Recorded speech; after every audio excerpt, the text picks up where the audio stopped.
whenever we're waiting and seeing, and there's times to wait. There are times to wait. But when it comes to waiting for other people to be different so that you can be different, I mean, that's a never-ending story. It's a never-ending story. And you hear it. Oh, if only my mother did this or didn't do this, or if only my father was around, or if only my ex didn't leave, or you hear it. You hear it, and what that just keeps us stuck. And the truth of the matter is, we have an addiction to being stuck in those stories, right? Because there's this victimization that we're so familiar with, that is so reinforcing, that we almost would rather give our power away to others because it's so familiar. And it also means that we don't have to face some harsh realities and truth about the way that we co-create the pain and suffering that we experience, right? And it's easier. Exactly. In a nutshell, it's easier. If you don't want to do the work, blame everybody else and always be the victim. You know what I'm saying? But that's the thing. Easy on the front end, but hard on the back end. Right? Exactly. We got that from Myron Golden, but that's just the way that life works. Yeah. You know what I mean? If you want to go the easy route, you can do that. That's a temporary option, right? But then on the back end, right, that's where you're going to come to terms with all the things that you've been avoiding. Yeah. And then, couldn't be more deserving. You got me cloud surfing, cloud surfing, cloud surfing. You got me. Welcome. More to 808. Here we are. We're a little bit early today. But that's great. It is. You know what I'm saying? It is great. We want to keep our commitment. Yes. Keep our commitment. Baby, you got what is it? A bridal wedding shower? Yeah, I'm going to a bridal shower event at the Boxwood Winery in Middleburg, Virginia. So she fitting to get lit. I'm all lit. Now, I'm not too lit though. It's a bit of a ride. It's about an hour and 20 minutes away from here. So, which is why we're on so early, and also why we're going to do a shorter session today.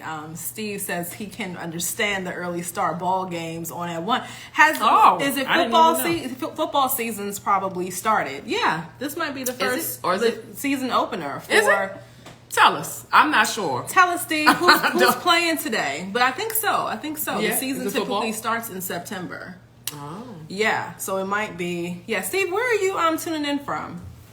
By the same token, nothing wrong with the brow show. Okay, exactly. Where are you tuning in from, Steve? And who's your favorite football team? We like the I'll speak for myself. I like the Commanders just by default because we're in the DMV area, and you almost had me there. I was like, Commanders. Gotta remember that. Gotta remember the Washington Commanders. Right. No more Redskins. No more Redskins. But yeah, Steve, tell us where you're tuning in from. And who are you looking forward to watching today? That's pretty cool. I'm excited. I love football season. You do. I love football season. Last year we had season tickets to the what were they at that time?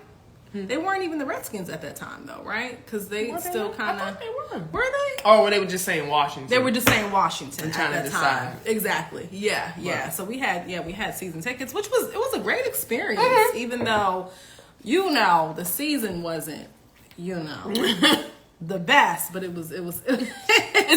It's fun being at the games. It's fun. Watching from Florida, but cool. The Bucks are playing. Okay. Gotcha. Cowboys tonight. Commanders are playing the Jaguars. Okay. Hey, Midley. What's up, lady? Hey. Good to see you on. So what are we talking about today, babe? So we are talking about. Yay.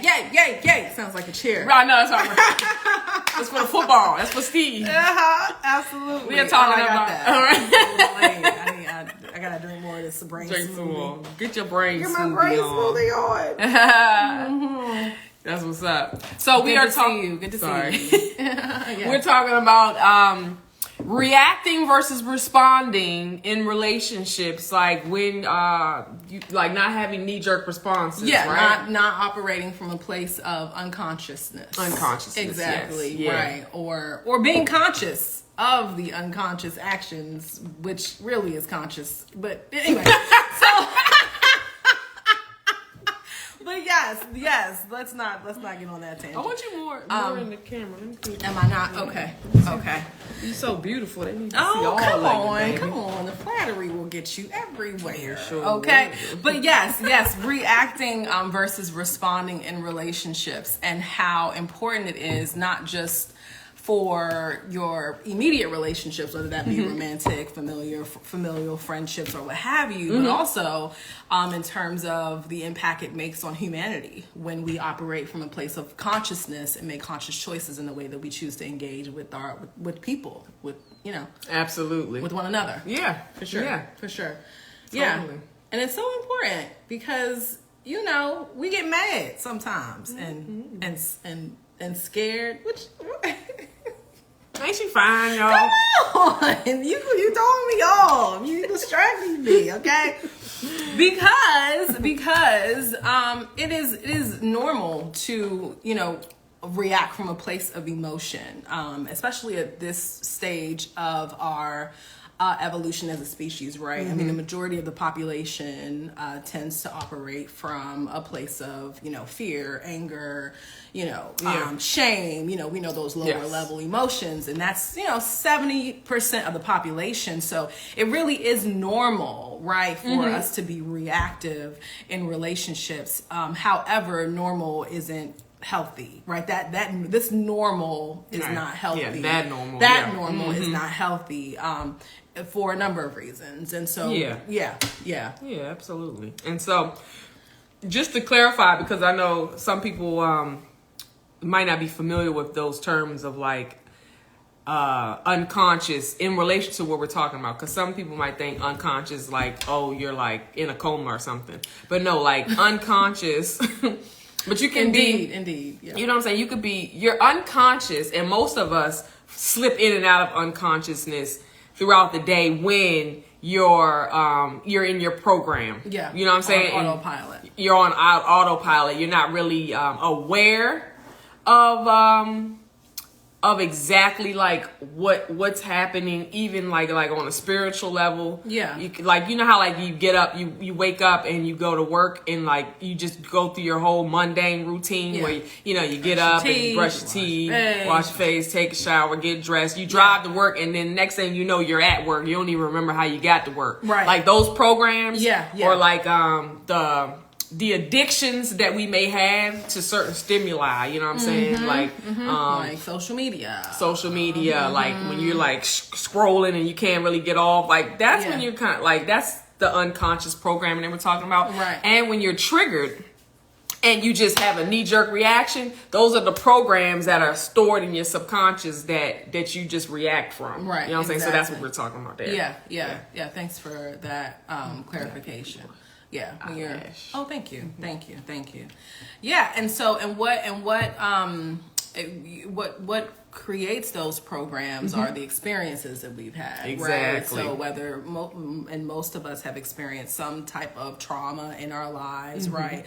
So the experiences that we have shape our unconscious minds, right? And then from that unconsciousness, we tend to have knee-jerk reactions to events that resemble or closely seem to align with the past experiences that created those unconscious patterns in the first place. Exactly. Right? Exactly. Which was a mouthful. But that's why it's unconscious, because you don't even know you don't even know you're doing it. Exactly. You're playing out, because your subconscious records everything. And then your personality is programmed from the ages of 0 to 7 years old. You know what I'm saying? So think about that. Everything that played in your environment, from how your parents interacted with you, with themselves, siblings, your school, your surroundings, your environment, all of those things programmed we're programming your subconscious, because your subconscious was recording everything. Yeah. So by the time you're 0 to 7, you're pretty much set. Yeah. As what your personality will be like until you become conscious of aware. Yeah. Like aware of those things that were programmed, and then you decide to be the programmer, right? And change those things. You know what I'm saying? Yeah, yeah. When you realize that you are the observer, right? Yes. When you become your noticing self, basically, the one who, when you realize that you're not your thoughts, you're not your emotions, you're the individual, you're the I that's witnessing and experiencing those things, right? That is awareness. That is consciousness. Yes, right? and you have the power. And you have the power to make a choice. Right. Absolutely. Hey, Cuz is on. She said, What's up? I was supposed to make a wish with that eyelash, right? I was supposed to make a wish with that eyelash. You know what? Get that wish. It's We gonna find still, it. we gonna find it. Millie says, a great topic. Yes, it's so important because, if you don't know better, you can't do better, right? And sometimes even when we know better, we still are having to do the work of doing better, right? Because these patterns have been deeply ingrained for a very long time. And so think about it in terms of energy. When the momentum is high on something, on energy, in energy, it takes time for that momentum to slow down, right? So that our thoughts and the way that we act works the same way. If you've been knee-jerk responding and habitually responding, it takes time for you to make that shift from being unconscious to aware to now making conscious choices, right? So we have to be kind to ourselves, right? Kind to ourselves and others as we kind of evolve through this process of becoming, right? And don't judge yourself, because once again, that is you going unconscious again. Exactly. When you're judging, that is a program. That's you know what I'm saying? That's a program. And so have grace with yourself and others, and love yourself and love others, and that's why I know the more you know yourself, the more you know others, because the more you have grace with yourself, then you can have grace with others, because you know that we all are all just trying to figure this thing out. You know what I'm saying? All trying to figure it out. And you can't just stop a midnight train. You know what I'm saying? That's been running. You know what I'm saying? It's been that's the thing that's the program. You couldn't just stand in front of it and say stop. You know what I'm saying? You're gonna have to do a couple of other things to slow it down first. You know what I mean? And then it becomes a practice. Absolutely. Once you rehearse it becomes practice. It's a muscle you have to build. And, exactly. And to your point, yes, judgment, wherever we're judging, we're operating from a place of unconscious, right? Criticizing, catastrophizing, worrying about the worst case scenario, right? All of that is part of our programming, part of the egoic mechanisms that play out in the background, right? Until they become more obvious in the forefront as we become more aware. That lead to the behaviors that we engage in that have the potential of really not being devastating to us personally, but also our relationships. Because that's what we're talking about, right? Love and relationships. And so what are some of the consequences of being reactionary in our relationships? What would you say? Some of the consequences? Yeah. Whew, unnecessary arguments, fights, divorces, you know what I'm saying? Some people could turn to violence. Getting to a place where you can't, you know how like some people like just spit off at the mouth and say all types of hurtful things. Yeah. Once you say those things, like even when you apologize, some things, you know what I'm saying? Some of that part like it's like ruined. I don't want to say ruined, but it's people don't forget. They may forgive. Yeah. But they remember how you made them feel. So like, you know what I'm saying? And we're human. So, give ourselves grace and all of that. But like, if you don't want to be that way, then we have to stop coming from a reactionary reaction. Exactly. Reactionary reaction. And respond, right? For sure. So can you break down what's the difference between react and respond? I can. And another consequence too is just the finding ourselves in these toxic repetitive cycles, right? Because when we continue to react, then others also react, right? And so what you have are, you know, we're just perpetuating this reactionary cycle and really creating more karmic debt that we all have to work through, right? We all have to work through. So on the individual level, yes, all of those things, but also on the cosmic conscious level, like how it's affecting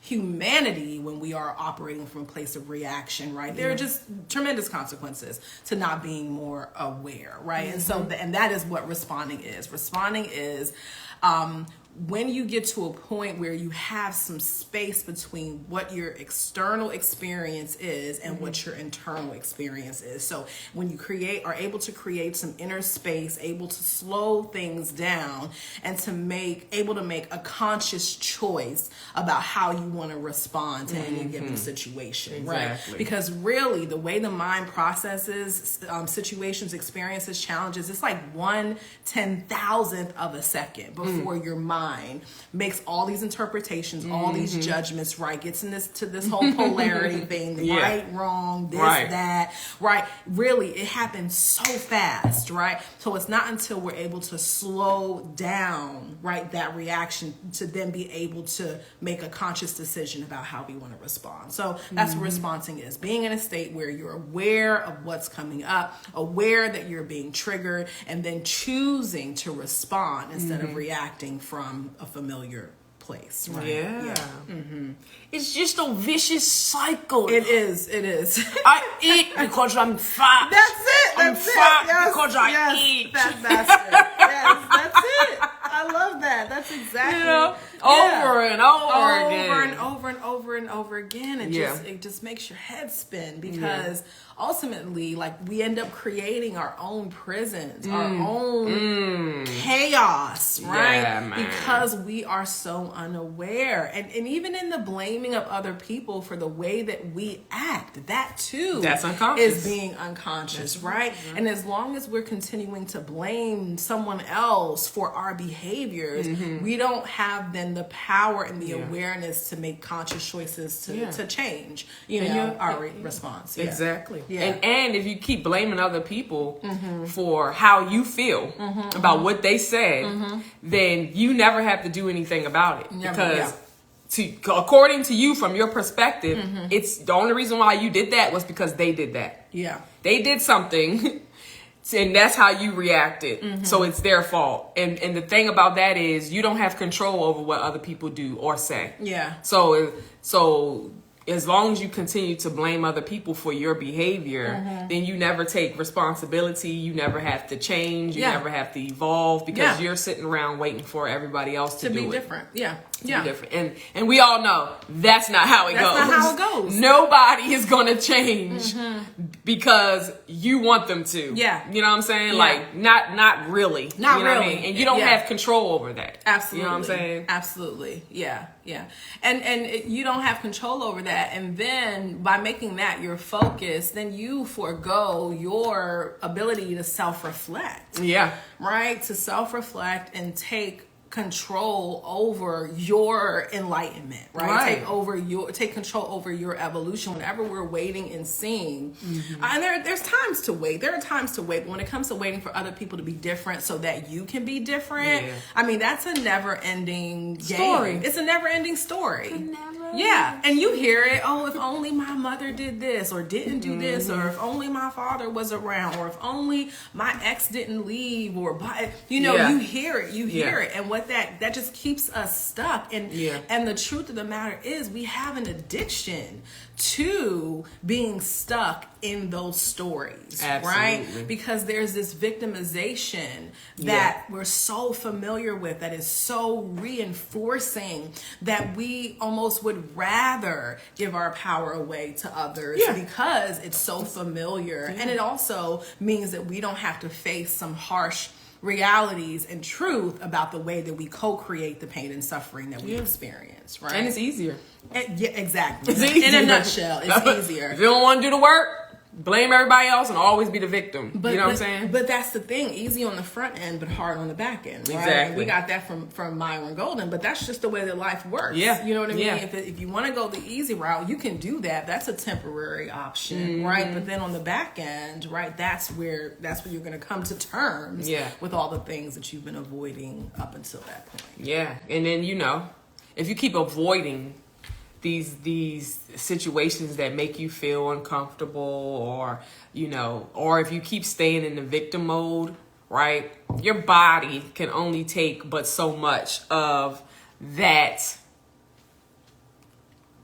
vibration, that frequency, right? Because then what's gonna happen? The suppression of it. Because then what's gonna happen is your body's gonna start to break down. Yeah. You know what I'm saying? And then you get disease. You know what I'm saying? So it'll be like, when you get older, you know what I'm saying? Like you think that it's normal to get sick when you're older, but it's not, because the body was designed to it's a powerful, immaculate miracle machine. Self-healing. The body will heal itself if you put it in the right environment, and that includes your mind, emotional environment, spiritual environment, and yeah. And so if you're like, if you're constantly unconscious, and you're always the victim, like that's not the healthiest environment for you to grow, to evolve, it's not conducive, and to stay healthy. Absolutely. You know what I mean? Absolutely. So you like you said, it's maybe easy in the front end, but in the back end, now when you have some type of disease, fibromyalgia, hypertension, high blood pressure, diabetes, cancer, liver disease, all of those autoimmune diseases, where all of those diseases have a connection to the suppression and repression of the natural flow of life energy, which is healing, which is life-giving. And so when we stay stuck in that victim place, we're not allowing ourselves to evolve, to grow, to become more conscious, to become more aware. And because your body requires that, that's where the disease comes into play. And when you're suppressing those emotions, do you know that each part of your body, each organ is related to some type of spiritual essence? So like you can literally go online and Google, what is the spiritual significance of, and you can name that body part. So like I know, for example, when I looked up what's the spiritual significance of the spiritual emotion for the liver, right? So when people have like liver disease and issues with their liver, you know what pops up? Anger. Usually these people that have issues with their liver have issues with being angry, right? And that whole anger, when you suppress anger, it affects your liver. You know what I'm saying? And that's for each body part, so like you can go look this up and see, because then that'll give you a better understanding of maybe areas that we need to grow. You know what I'm saying? Yeah. So I mean, this is a big deal. We don't really get the ego. The egoic mind focuses on content, does not focus on context. That's what the noticing self is aware of, right? What is the bigger picture here, right? So the difference between reacting and responding, it's not just about the health of your relationship, but it's also about your physical health, your emotional health, your mental health, your spiritual health, right? And relationship health being one aspect of that, right? And so I wish we had so much more time to talk about this, because we can continue with next episode. Let's do that, because I do have to go. Baby gotta go. I gotta go. I'm working on being more punctual, y'all. I really am. She did good. I did good. Thank you. We early today. Thank you. You know what I'm saying? Thank you. It's a matter of integrity for me. You know what I'm saying? Yeah. Somebody told me that, some time ago. Oh yeah. Somebody, I don't know who it is. But, I love you. Who's this? I love you too. All right. Who's this? One thing to have a bad liver due to excessive drinking, as I have read others to have suffered, but another to have anger. Yeah. But Steve, even in the drinking though, were you going to address that? Yeah. Go ahead. No, you go ahead. You go ahead. Because and you got to think of, because even with the drinking, right? Yes, yes, drinking does affect the liver, but guess why these people are drinking that? Come on, yeah. Because they are angry. Yeah. You know what I'm saying? Yeah. And they're dealing with things and avoiding the confrontation, avoiding the conflict. Or you could be in victim mode because people make you angry, people piss you off. Right. So you take a drink to forget and suppress that. You know what I'm saying? To numb it, And I got personal experience in my family with that. You know what I mean? So yeah, for sure. Indeed, yeah. It's all connected, y'all. Everything is really connected. All connected. And that's amazing. That's great to know. That's great to know because then you know that as you're doing this holy work, this consciousness raising work, everything else has to fall in place. Like that just has to be, you know. But yes, it's all connected. It's all connected, and we have these experiences so we can work through the blockages, the things that get in the way of us actualizing to our fullest potential and really making significant contributions to the evolution of humanity. Really, you know, beyond just you and I and us. You know, it's so much bigger than that. It is. Which is so great to know that we are a small part of a really big plan, you know? Absolutely. It's powerful. Absolutely. Yeah. Alrighty. Yeah. All right, you guys. That's our time for now. Next weekend. Yeah, we have that wedding reception. That's Saturday. Yep, we'll see y'all next weekend. All right. All right. Take care. Peace. And we out. Thank y'all for joining us. LoveHers 808. All right. Peace. Bye-bye. I don't wanna come down. No, I don't wanna come down. You got me. I don't wanna come down. No, I don't wanna come down. You got me. Just chill to the next episode.